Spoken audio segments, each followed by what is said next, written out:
How's it going, everybody? It's Krusty Old Crow back again doing another Tactical Perspective toy review special on a third-party product that I picked up to support my G.I. Joe classified collection and interests.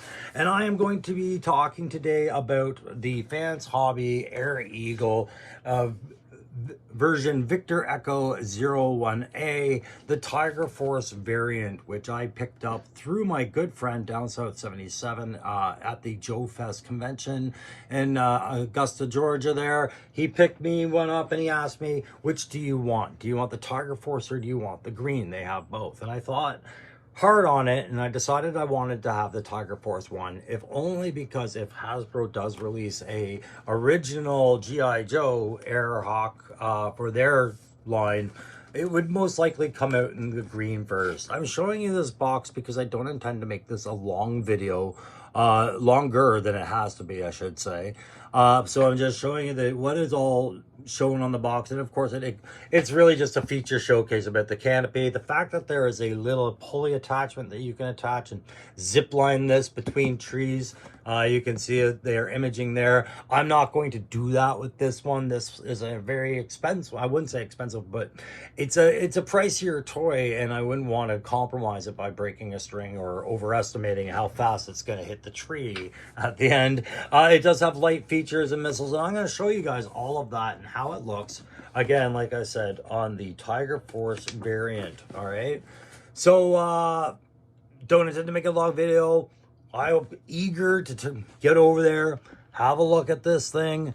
I've already started doing some of the decal work to it there. I'm going to do more, but I'm going to take my time deciding what I want to put on there. So this thing's ready to shoot some photos with, have some fun. Tiger Force has a new whip. Let's ride into a bit of a review here.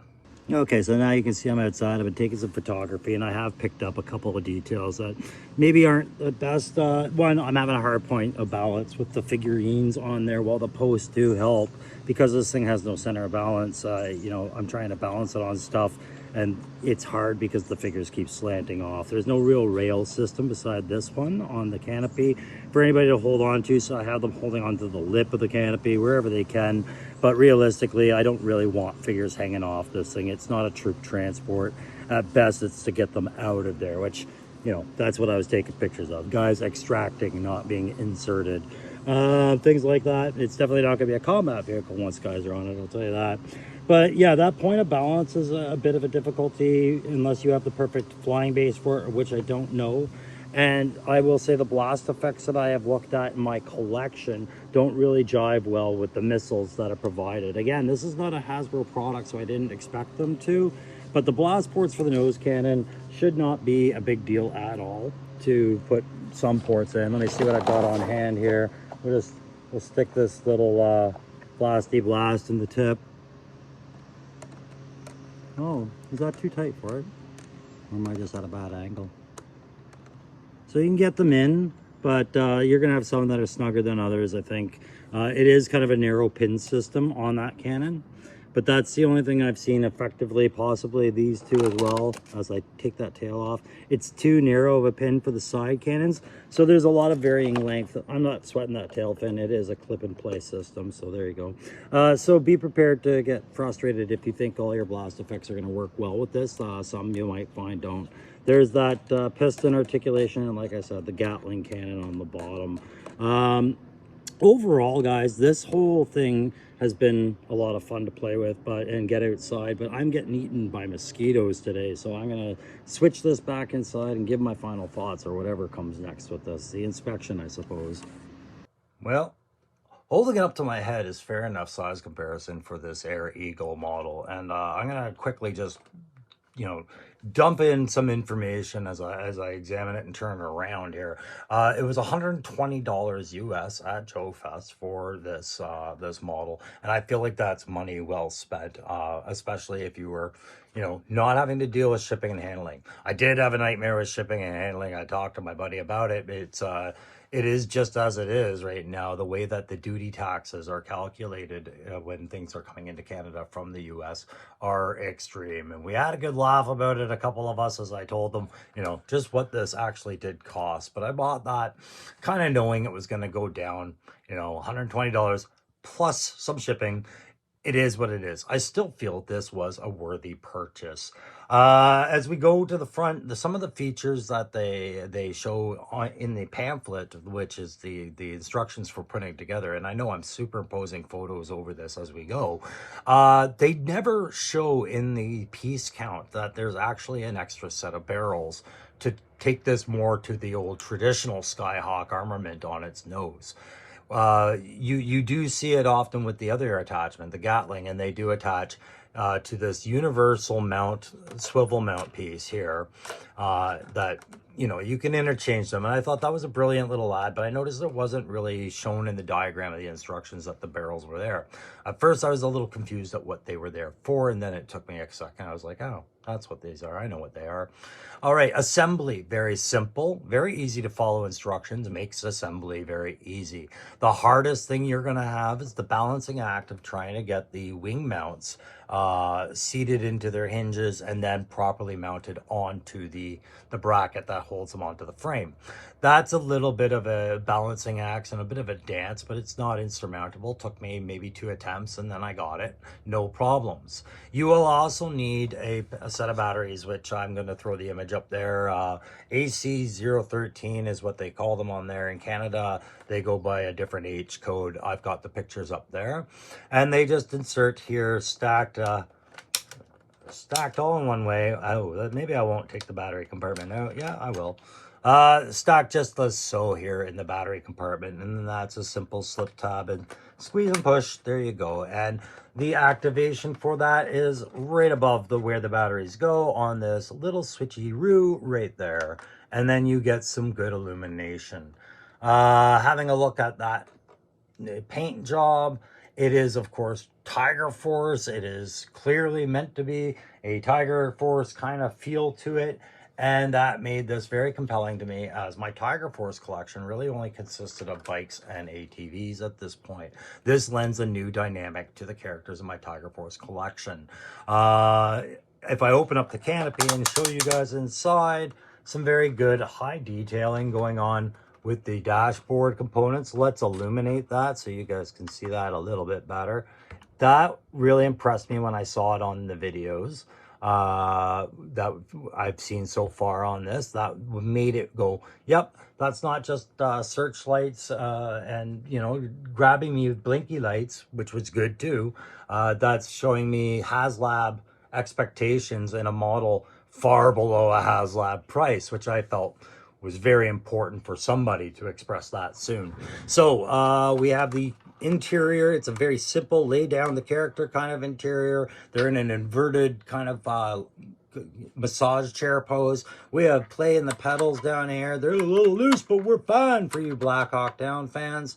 And we've got some joy in the joystick and thrust in that throttle stick. There you go. So all the yokes are moving there, no problems. Now you can pose your character, and as I've seen in a lot of other videos so far, and especially my good buddy Down 77 when his, you kind of want to pre-pose your character to lay them down. So as I switch over the view to a different dynamic, I'm going to show you what that looks like, and we'll put a couple of different characters in here. All right, so as you can see, we've got our Airhawk in the background, ready to receive a pilot of any choice I want, and I think almost all figures will work with this.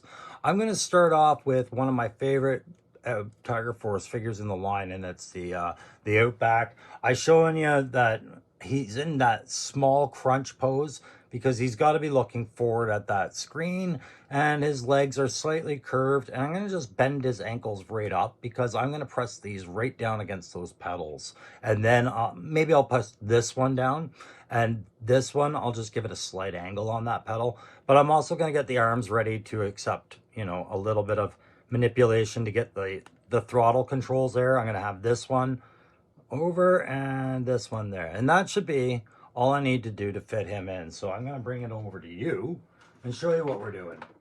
So as you can see, I want him to come in alignment with everything, but I got to be careful not to damage this throttle on the, there we go, with better light. This throttle on that single post hinge, I don't want to do anything to manipulate that. So I'm going to get that right in line with the whole centerpiece and try and get the legs in inside without creating havoc. And that's been as simple as that, right? So now I can adjust my feet if I want. I'm going to sit his ass down with one finger and push his fat foot forward with the other. And then I'm going to do the similar on the other side and just adjust it like that. And now you can see he's got both feet on the pedals doing, does he? Yeah, he had them. There we go. And ass in seat. So we're good on that. Now I'm just going to bring it over here quickly.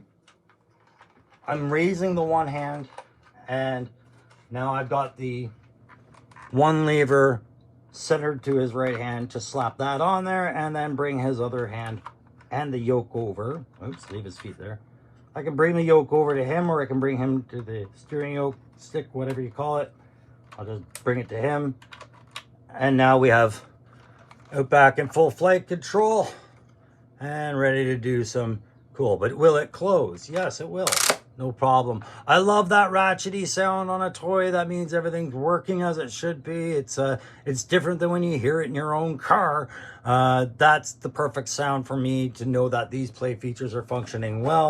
Open that back up, and you can see that he's got room for his rifle, you know, to the left or right. You could imagine a back rack for his sidearm should he have to get down and dismount this thing. He can protect himself, but not for maybe a backpack.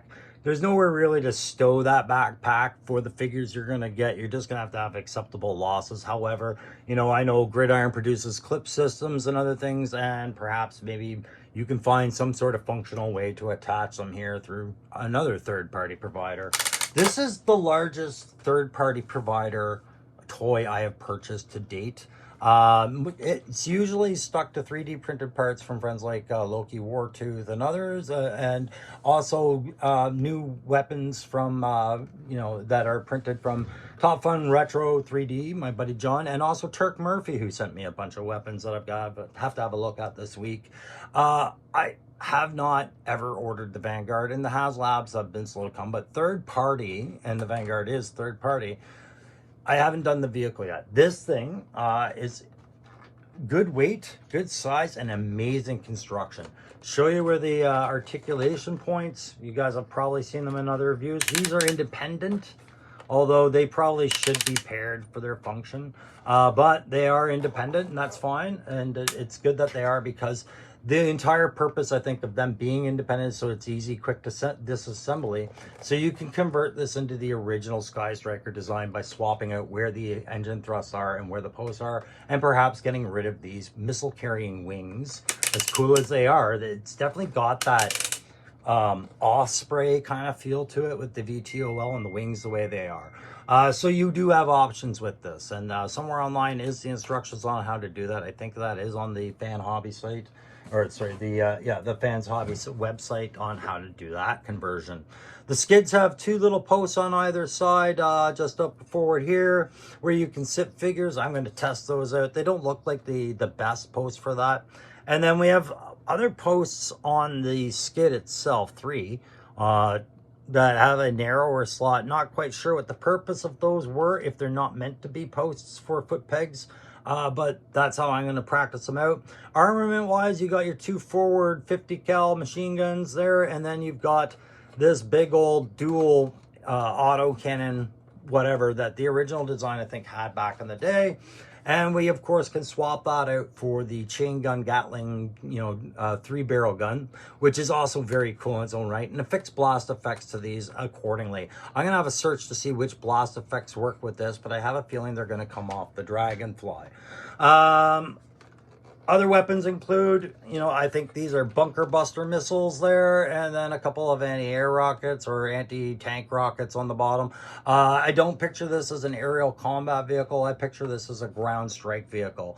And that's part of the interest in this thing, is what is the role of a vehicle like this, right? Long range reconnaissance perhaps, but those engines are pretty loud. Those thrusters would be pretty loud for recon. You know, it's not as quiet as, say, you know, a rigged longbow helicopter or something. The VTOL, this is definitely something that could be, you know, used on aircraft carriers. I can picture it definitely being an excellent search and rescue aircraft carrier asset, or a small strike vehicle for quick reaction force, something to quickly call in some fast air. And that's about it. Its overall use is strictly attack. Of course, it's dressed to kill, right? But moreover, you only get one pilot and one pilot seat. So you couldn't really use this for a reconnaissance and observation vehicle, because one guy would be flying, the other guy would have to be doing observation, and there's no room for them. The role is pretty clear: either attack or pick guys up and get them out of there, right? Quick reaction force vehicle. I love that idea for it. And it fits the role perfectly with its size. So Outback's a pretty average figure. I'm gonna test now the larger figure. Kabam! What do you know? Bazooka fits in there, no problem. Same issues of how to get them in, bending the knees. You know, take it easy on your joysticks, and they'll fit. And you can see I don't have his ass perfectly curved into that seat, you know, or the knees bent. But if I were to drop it down, there's still a couple of millimeters of play in there. So I'm not worried about whether Roadblock will fit in there or not. I think without his helmet, he should. But this, you know, this is a fine cockpit with a lot of versatility as far as which figures you want to put in there. And it tells me that it doesn't have to be classified. It could be other figures like a Monster Force or whatever your preferences are. There's room to accommodate quite a few options there. Again, I ratchet down that canopy and I turn on that light and I say, that's good enough. I can see who's piloting it. And it's part of a story mode. And I did take this thing out and test it at night to see how well those lights illuminated. And I'll tell you, it's pretty brilliant. As you see in the photos, it's just kind of what you would want. This is like an office desk lamp to me at sometimes there. So I'll turn those lights off. That's the one thing I haven't tested, is to see if there's a timeout restriction on the light where it turns itself off. Haven't played with that feature yet. If you guys have this and you've done that, please let me know. I'm going to talk to you about how these rockets fit while I'm in there. It's a slotted recess, and you can see that there is a little line running laterally about halfway up the rack, and they include the instructions of which way those racks are oriented a lot in those in there, so you don't get it lost, because of it would offset how these line up when they're down. But you can see no matter what the curvature of the wing or where it's space, those things are lined up nicely, but they just lock fit, and that's the exact same story for these. These are lock fit. They do have ports for blast effects. I will test those at some point, but I'm not a big fan of blast effects for sitting on my shelf. They're great for photography, but they cause a lot of bowing and droop on things, and I just don't want to do that with this thing. It's a beautiful vehicle. Is it worth what I paid for it? That is subjective to opinions. All right, it's worth what I paid for it originally. Maybe is it still worth it with the shipping and handling? I think so. I'm not upset that I got dinged, something that everybody gets dinged when they choose these hobbies. I was just more surprised. I should mention these fans do spin. Don't they? I thought that one spun earlier. Let's have a look. Oh yeah, there it goes. I was just trying to do it the wrong way. I was grabbing it by the middle knob, but you can see they rotate in place, no problems. All right, so hopefully I've saturated this video with overlay video and more interesting things to look at than me. And I've shown you a couple shots of this with the Gatling gun exchanged for it, and some figures on there, you know, riding piggyback. My big folly with this thing is I don't have a flight stand that accommodates this yet.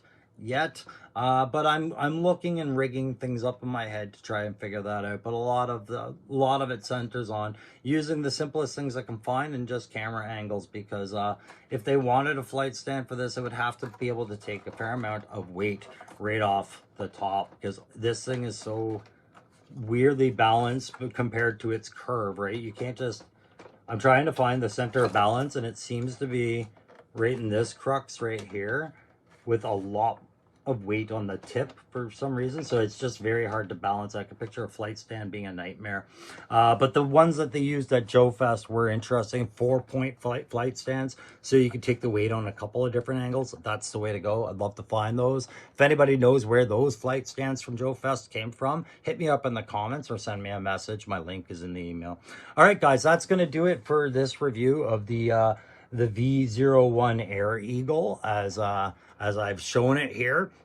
Overall, my satisfaction percentage on this one, I will say, is 85%. I'll take 15% off for what I incurred with shipping shock, but overall, that's not in anyone's control but my own, right? I chose to have it shipped, and I chose to have it shipped express, and I knew where it was coming from across the border. At the time, our countries really don't like sending things across the border. That's when I chose to buy it. So be it. That's on me. But guys, I am happy with this thing. If you do have an opportunity to pick this one up, deal or no deal, the price that Fan Hobbies asks for this is very fair. It's more than fair. I think this is a really well constructed, solid piece of toy, and I think you're going to enjoy it. Hey, don't forget, if you like these videos, like, share, subscribe. I'm going to call it a day. Thanks for your time, and we'll catch you on the next Tactical Perspective.